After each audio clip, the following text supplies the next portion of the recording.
üldise töökorra faili. Ma nimelt panin ülesande lahendamise maksimaalseks tähtajaks 45 minutit, sest et muidu me jäämegi neid asju tegema. Et kui kõige kiirem teeb ära näiteks 1 tunniga, siis me kulutame kõik 3 tundi selle tegemiseks maksimaalselt, kui me peaks jõudma selle võrgustikuga neid lahendada. Ja räägi otse mulle, sellepärast et muidu see info jõuab kuidagi ümber nurga minuni ja see võtab aega lihtsalt rohkem. Seekord vaatame, kuidas tabelit tehakse. Ja kui selle 45 minuti jooksul mitte keegi ei suuda ära lahendada, siis järelikult väljakutse oli liiga suur ja tuleb samm tagasi astuda. Kui sa oled maha jäänud, siis loe kõik need asjad tagant järele läbi, mis on alates meili elementsist või sellest hetkest, kui sa nagu rongi pealt maha jäid. Sellepärast, et see rong läheb kogu aeg edasi, see rongi tee peatusi. Meil ei ole aega neid peatusi teha. Vähemalt nii kaua, kuni on selliseid inimesi, kes selle rongi peal on. Kui see rongi peal ei ole ühtki inimest, siis see rong ootab ära. Muud moodi ei ole mõtet. Näiteks Audenteses oli seal üks õpilane, kes vist 6 aega ei käinud üldse kohal või rohkemgi, 1,5 kuud. Ja siis ta lõpuks nägi, et ta ikkagi tahab teistel järele jõuda ja nüüd laupäeva ajal ta võiks 2,5 tundi ära tunnib. Ja tegime talle vundamendi alla, nii et ta saab ise edasi minna. Code Academy's on väga hea JavaScripti kursus, kui see on see, mis hakkab nullist pihta, kui see ei ole see, mis kasutab mingit olemasolevat teeki. Et põhimõtteliselt ega selle programmeerimise aluste raames ei pea ükski programmeerimiskeel tegelikult selgeks saama, aga kui ei saa, siis ei ole nagu mõtet ka sealt edasi minna, et vähemalt ühe keele võiks selle aja jooksul selgeks saada ja see tähendab, et iseseisvat tööd tuleb lihtsalt hästi palju teha vahepeal. Et see, mis me kontakttundide juures teeme, see on väga väike osa, see on jäämäe tipp. See, mis sa vahepealsel ajal peaksid tegema, see on see kõik, mis on vee all räägib. Jah, kui tohib, siis ma räägiks tabelitest edasi. Kõigepealt selline lihtne tabel. Tabeli jaoks on selline element nagu table, otsetõlget. Tabeli sisse me saame panna see, mis on põhiosa, see on T-body. Nii nagu veebilehe põhiosa on body, siis table'i sisu osa on T-body, sõnast table body. Ja selle sisse me saame tekitada ridu sellise elemendiga nagu tr, table row. Ja rea sees omakorda on lahtrid. Need on table data, td. Siin me näeme, et on tabel, kus on 2 rida ja 2 tulpa. Iga nupule vajutus peaks mingisuguse mõju avaldama sellele tabelile. Kui me neid nuppe lähemalt silmitseme, siis siin tuleb üks tuttav asi sellest programmeerimisaluste osast. Nimelt igal buttonil on type väärtusega button ja lisaks on tal ID. Ja JavaScripti osas olen ma sidunud ära vastava funktsionaalsuse vastava nupuga. See on siis selleks, et modifitseerida olemasolevat tabelit või luua uus tabelit.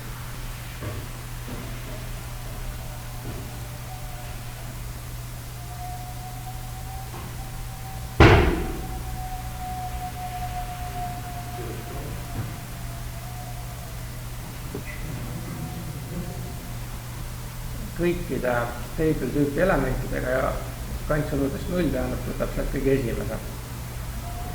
Samamoodi me saame kasutada selle asemel query selector table.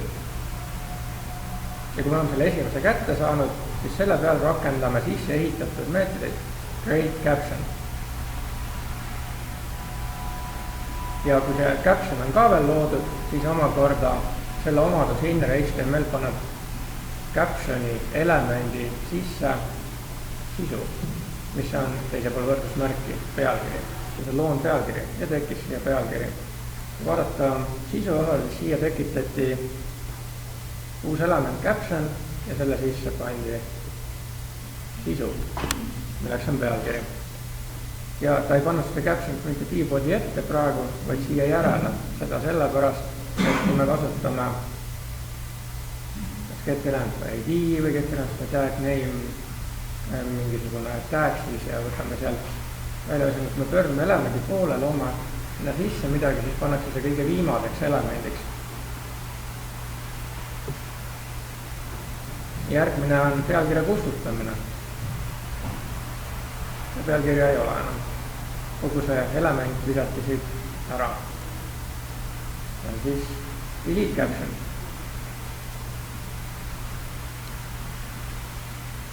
Järgmine on päise loomine. Visuaalselt me midagi ei näe, et siia oleks tekkinud. Küll aga tekkis siin selline element nagu div-head. Div-headi sisse me paneme tabeli tulpade pealkirjad.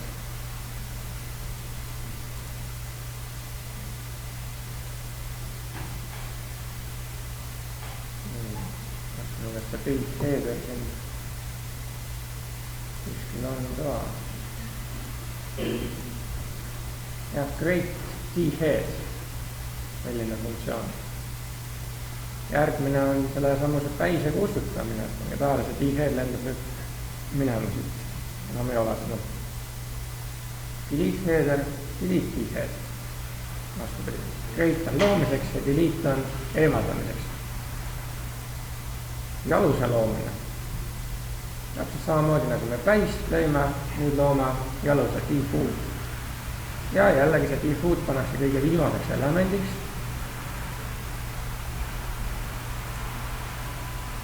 Create default. Ja kustutamiseks delete default. Jalusesse pannakse summeerivad asjad, näiteks meil on vaja mingisuguse tulbaväärtused kokku liita, siis jalusesse me paneme selle summa. Kõigepealt õige järjestus on selline, et table, siis tuleb d-head, d-food ja siis d-body. See oli jaluse kustutamine, jah, nüüd mõtlus ära, ma püüdsin päist kustutamine. Järgmine on rea loomine.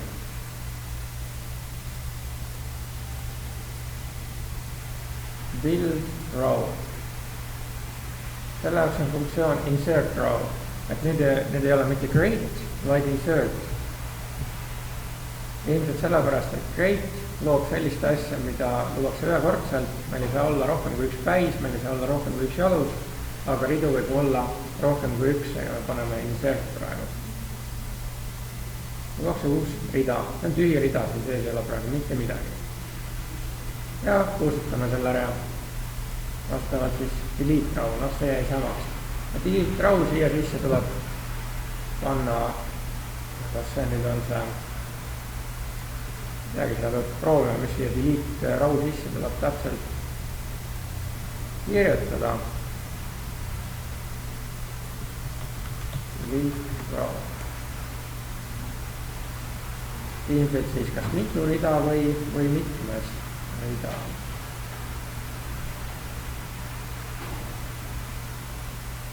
Indeks, rea indeks. Hakkab nullist pihta, esimene rida on null rida. Järgmine lahtri lisamine. Ma siia, me talle midagi konkreetselt ette ei ütle, lisab sinna uue lahtri. Me näeme, et teisele reale seda lahtrit ei tekkinud, et kui see osa praegu ei paista välja. Sellist olukorda tasub ka vältida, kus ühes reas on lahter ja teises reas seda lahtrit ei ole samas kohas. Lahtri lisamiseks on insert cell, teol siis mitte data ega dd või d-data, vaid cell. Ja kustutamiseks on d-cell. Järgnevalt on näide tabel koos päisega. See on küll d-body osa, aga ei ole pandud eraldi d-headi sisse. Küll aga on kasutatud dd asemel dh elementi. Vaikimisi browser teeb dh elemendi sisu rasvaseks. Saame muidugi muuta. D-head. Järgnevalt näide, kus tabel on koos päise ja jalusega. näeme t-head, siis tuleb t-foot ja siis tuleb t-body. T-body on kõige viimane, mis sest, et ta on keskel visuaalselt. T-head ja t-foot, neid käsitletakse pigem kui metaandmete osi.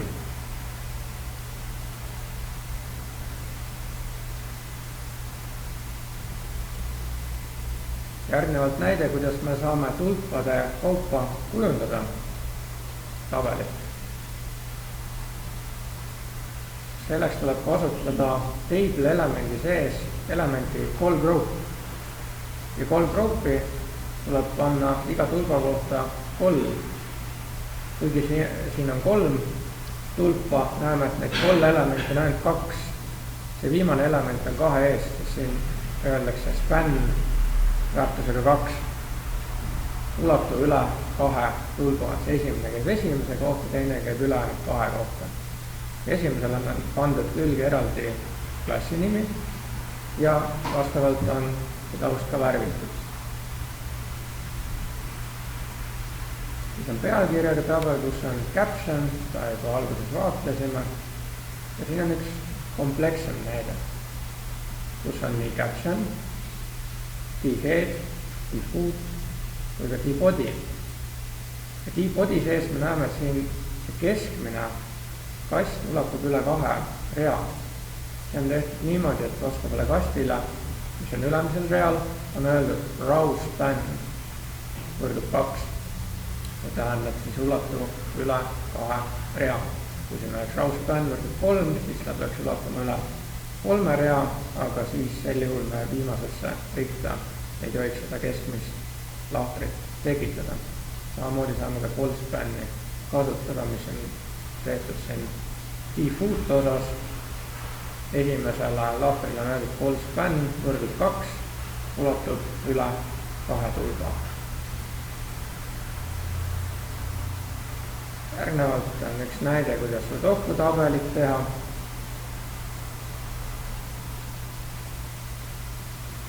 Rida rea haaval.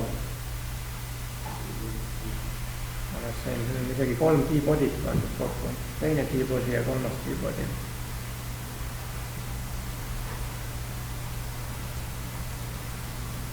Siis on näide, kuidas teha alapealkirju. Ühed pealkirjad on siin üleval ja ühed on keskel. Ja siis need sad, failing, happy ja passing on väärtused, et me paneme negatiiv ja muud kokku, siis saame sad. Vaatame, kuidas need omavahel seotud on. Negatiivile on öeldud ID, antud juhul N. Ja kus meil see muud on, see body sees. Sellele on ka öeldud ID, aga R1.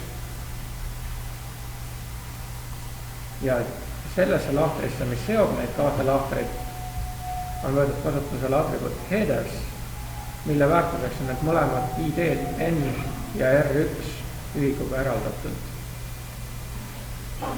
No, inimesele need ei tähenda midagi, aga pigem masinale, mis siis parsib seda tabelit, võib see midagi öelda seos.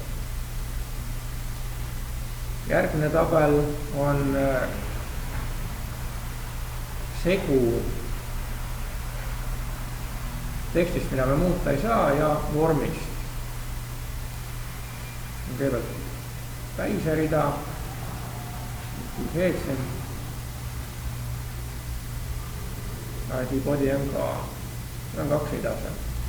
Ja teises reas on vormielemendid. Me ei ole vorme veel vaadelnud, aga vormielementi sellised saab teha input elemendiga.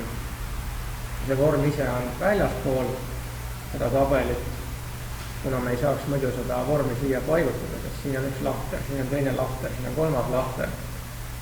Ja see vorm peaks hõlmama kõiki neid lahtreid.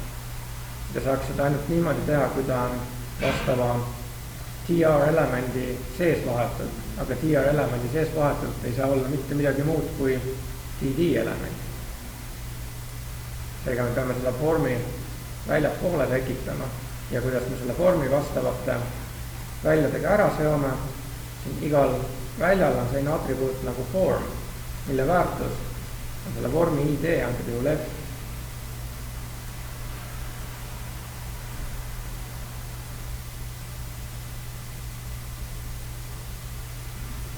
võime siia midagi sisse ka kirjutada, väärtused. Action on tühi, see tähendab, et ta postitab samale lehele.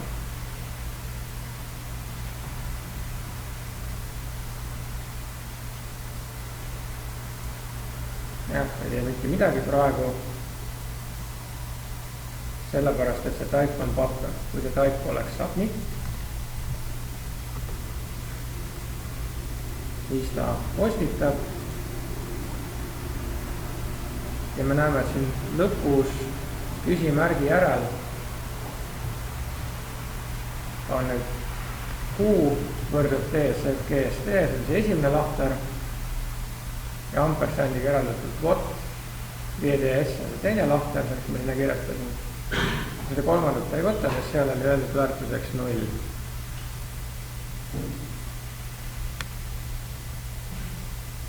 Järgmine näide on taas alampealkirjadega. Meil on siin caption, head, body ja teine body. Headi sees meil ühelegi elemendile ID-d antud ei ole. Esimese DH-i sees on meil öeldud nüüd scope row, tähendab, et see alampealkiri käib just nagu kogu selle rea kohta siin.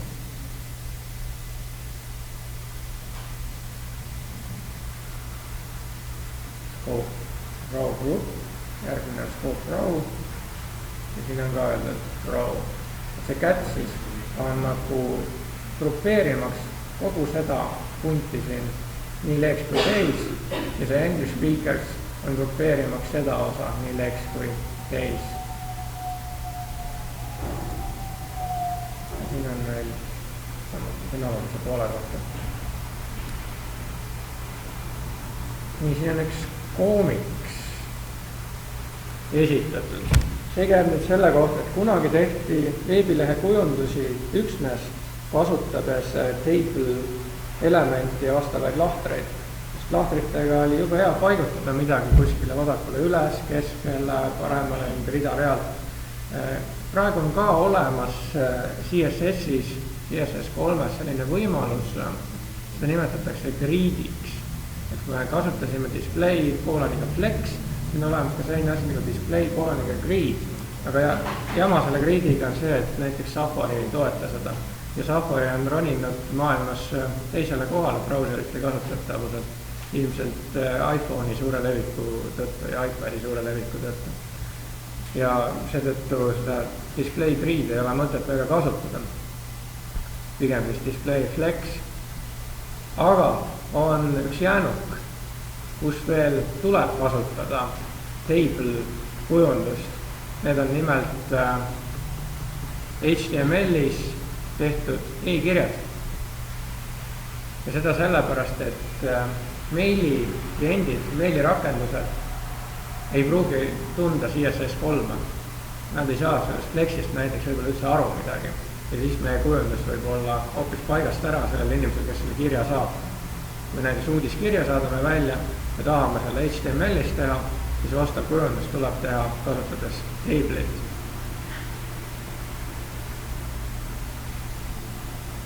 Ja siin on taas link, kus saab table'ite kohta lähemalt lugeda.